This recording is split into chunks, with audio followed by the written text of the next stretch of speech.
Calendrier de l'Avent, lundi 18 décembre, vous avez un message.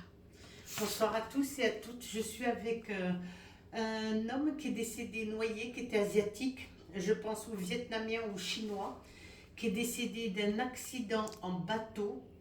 Il me dit que le bateau s'est retourné, que c'était vraiment un accident, c'est pas un suicide. Je pense qu'ils étaient entre 4 à 5 personnes. C'était un yacht, t'as dit? Oui, c'était un yacht, un petit bateau, un yacht, comme un yacht, bateau électrique. Ils étaient en pleine mer, dans le sud-est de la France, dans la région de Montpellier ou les alentours de Montpellier, la Grande Motte, Montpellier. Il m'a dit qu'il faisait des arts martiaux, qu'il avait une école d'arts martiaux, qu'il a laissé une femme qui était française avec un enfant qui était eurasien, un jeune homme. Ce jeune homme aujourd'hui est un homme qui doit avoir des enfants carterons. Et il me dit qu'il vient par rapport à toute sa famille qu'il adorait et qu'il aimait, puisqu'il ne leur a jamais dit au revoir. Il me dit qu'il faut beaucoup prier pour eux parce que ce bateau s'est retourné dans la mer, et on n'a jamais retrouvé leur cadavre. Donc, comment faire le deuil sur des personnes qui sont disparues quand on n'a jamais retrouvé le corps de cette personne? Alors, il me dit qu'il pratiquait les arts martiaux, qu'il était garde du corps et qu'il a travaillé dans des boîtes de nuit à Montpellier, à la Grande Motte, dans les plages. Il était videur de boîtes de nuit le soir et la journée, il tenait ce qu'on appelle une école d'arts martiaux, comme du kung-fu et tout ça. Il travaillait avec des protections et sans protection. C'était un homme qui était très connu, très chaleureux, qui était plutôt assez effacé, côté un peu pudique et timide, très asiatique, donc style vietnamien ou chinois mélangé. Et il me dit qu'il était très connu dans le sud-est de la France puisqu'il travaillait dans les boîtes de nuit, donc il voyait énormément de monde, il brassait énormément de monde.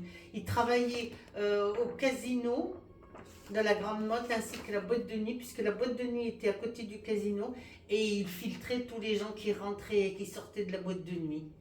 Il me dit qu'il vient parce qu'on n'a jamais retrouvé son corps et qu'il demande des prières. Cette personne est décédée il y a plus d'une vingtaine d'années en arrière. C'est quelqu'un qui a énormément souffert de voir qu'on ne l'a jamais retrouvé et que ces personnes n'ont jamais pu faire véritablement le deuil. T'avais les années 80 aussi qui marquaient? J'avais les années 1980, avec toutes les époques 80, les chanteurs des années 80, et j'étais en boîte de nuit, et j'entendais ce qu'on appelle beaucoup les musiques des années 1980. T'avais aussi, parce que j'ai noté sur le papier ce que t'as dit, t'avais Françoise, Simone et Madeleine. Voilà, j'avais Françoise, Simone et Madeleine, ce sont des personnes qu'il a connues et qui sont décédées et qu'il a retrouvées dans l'au-delà.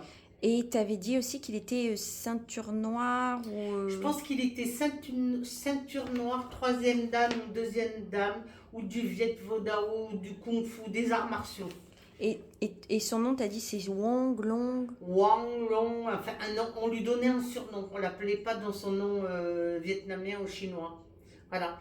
Il était plutôt petit, assez maigre, très fort. 50, 60 ans, t'as dit. Entre 50 et 60 ans, et ça fait plus de 20 ans qu'il est décédé, et il réclame des prières. Et t'avais Bruce Lee, je sais pas quoi aussi. J'avais aussi regardé beaucoup les films de Bruce Lee, les films chinois. Donc ils étaient sur un yacht et il y avait 4-5 personnes. Ils étaient sur un yacht, ils étaient entre plusieurs amis. Ce yacht a tapé quelque chose, ils se sont retournés et tous y sont morts, noyés. Le yacht a été écrasé, mais on n'a jamais retrouvé leur cadavre.